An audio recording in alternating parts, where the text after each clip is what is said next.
One of the biggest data theft sprees of 2024 may not have started with a 0 day at all. It may have started with stolen logins and ended with millions of records in criminal hands. By June 2024, names like Ticketmaster and Santander were tied to a widening wave of stolen data, allegedly taken from Snowflake customer environments. Not Snowflake itself being hacked in some cinematic smash and grab.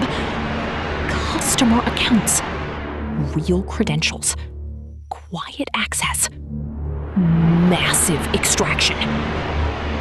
And when federal prosecutors unsealed a 2024 indictment against 5 accused men, the story looked less like elite cyber wizardry and more like a disciplined criminal operation built on basic access abuse at absurd scale.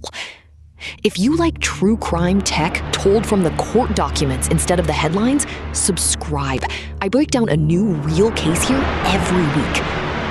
The core allegation is brutally simple.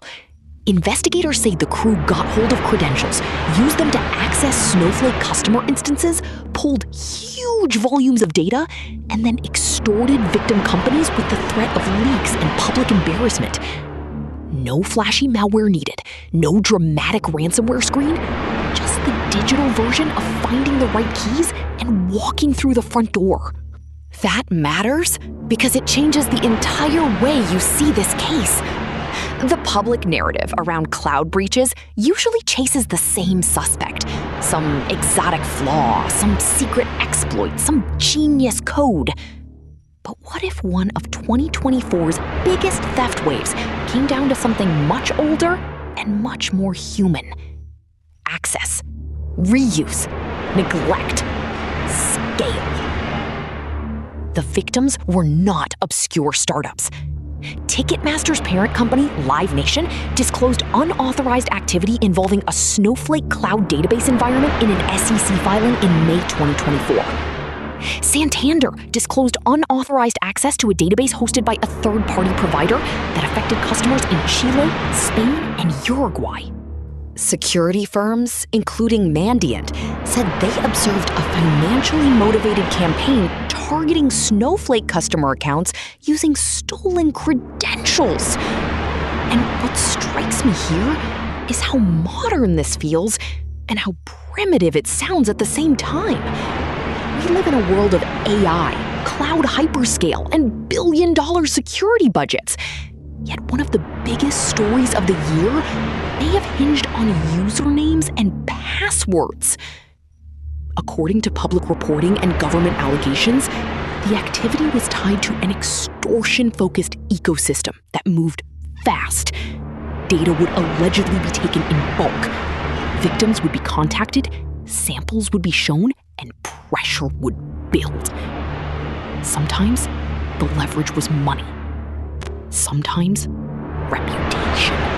Sometimes pure fear of what would happen if the records hit the open market. This is the part people underestimate. The theft is only phase 1. The real crime spree begins when stolen data becomes a weapon. Customer details, internal records, support logs, maybe financial information, maybe travel data, maybe identity-linked records. Once criminals can prove they have it, the negotiation starts in the victim's head before it ever starts on a screen. When I read through the reporting and the charging documents around this case, one detail kept bothering me. Public bragging, visible criminal coordination. An operation this loud eventually starts leaving fingerprints of a different kind. Not malware signatures, human signatures. Ego, timing, sloppiness. That is where this story stops being only about cloud security and starts becoming a true crime case. Because crews like this don't just steal data. They manage logistics. They divide roles. They handle communications. They pick pressure points. They decide when to stay quiet and when to show off. And the moment bragging enters the picture, investigators get something precious. Pattern. Quick question for you. In a case like this, what was the bigger failure? Weak credential hygiene at customer accounts? Or the way stolen data was allegedly turned into a global extortion business? I want your answer in the comments. Federal prosecutors in the United States said 5 men were accused in connection with the hacking and extortion scheme. The indictment, unsealed in 2024 in the Western District of Washington, describes a conspiracy centered on unauthorized access, theft of data, and extortion attempts targeting companies whose Snowflake environments were allegedly accessed with compromised credentials. The names matter legally. The structure matters narratively. Because once you move from a vague breach to named defendants, the case sharpens. This is no longer an abstract cloud security incident. It becomes a map of alleged decisions made by real people across borders, platforms, and victim organizations. That is a different kind of fear. One insight I think it's missed is this. The weakest link here may not have been Snowflake as a platform in the simplistic way headlines framed it. It may have been the operational reality around identity itself. If a valid account gets in, and if monitoring is weak, the cloud doesn't feel like a fortress. It feels like a rented penthouse with the spare key under the mat. Urgent.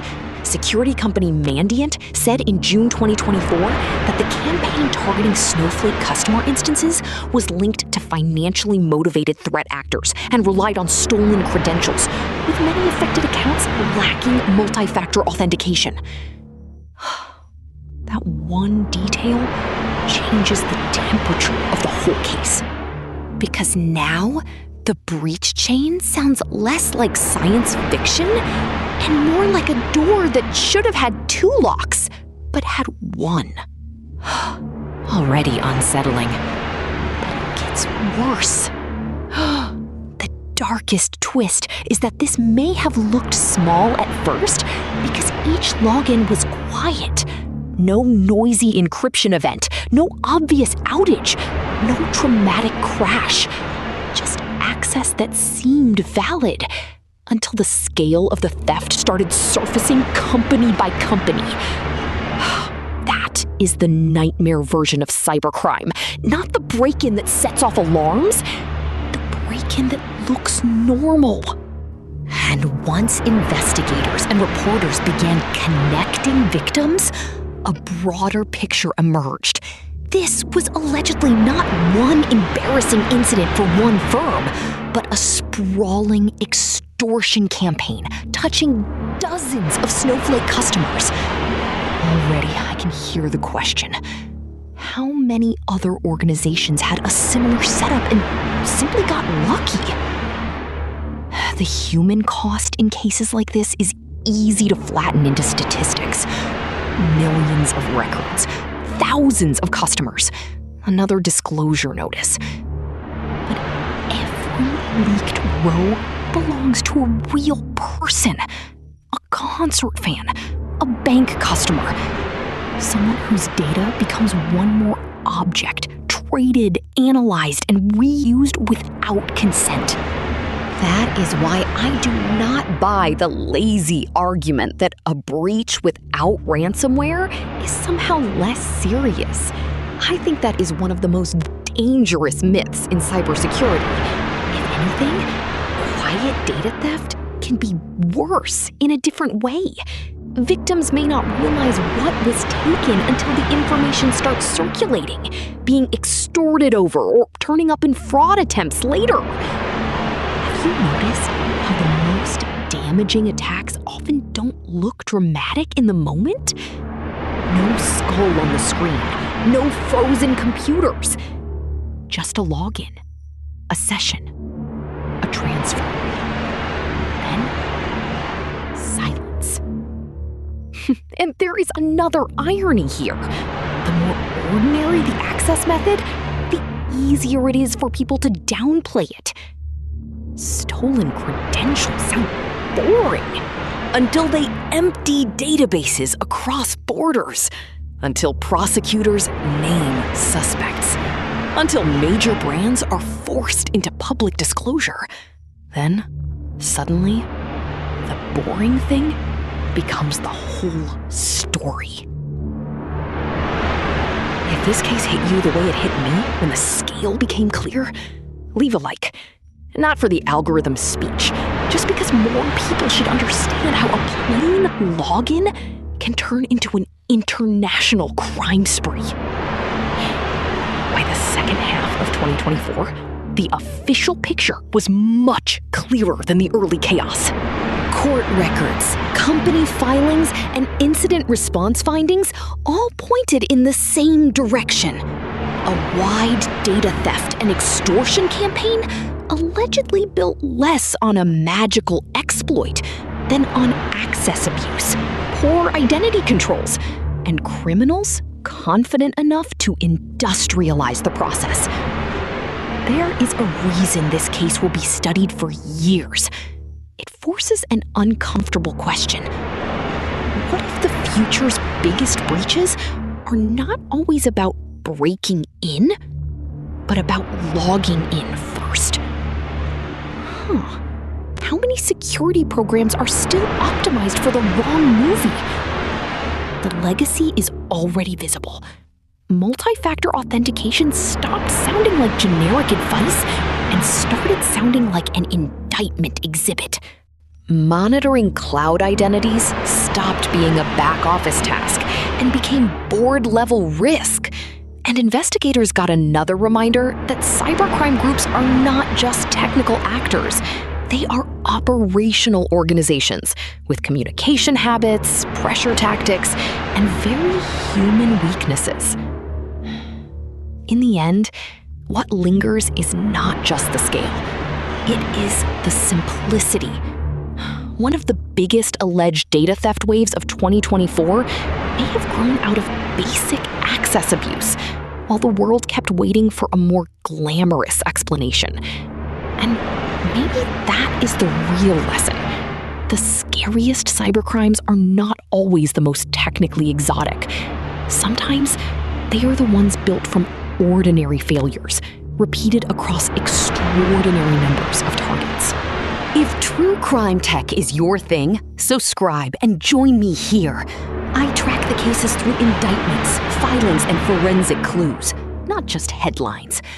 Next time, I'll show you another cybercrime story where the method was simpler than the damage it caused.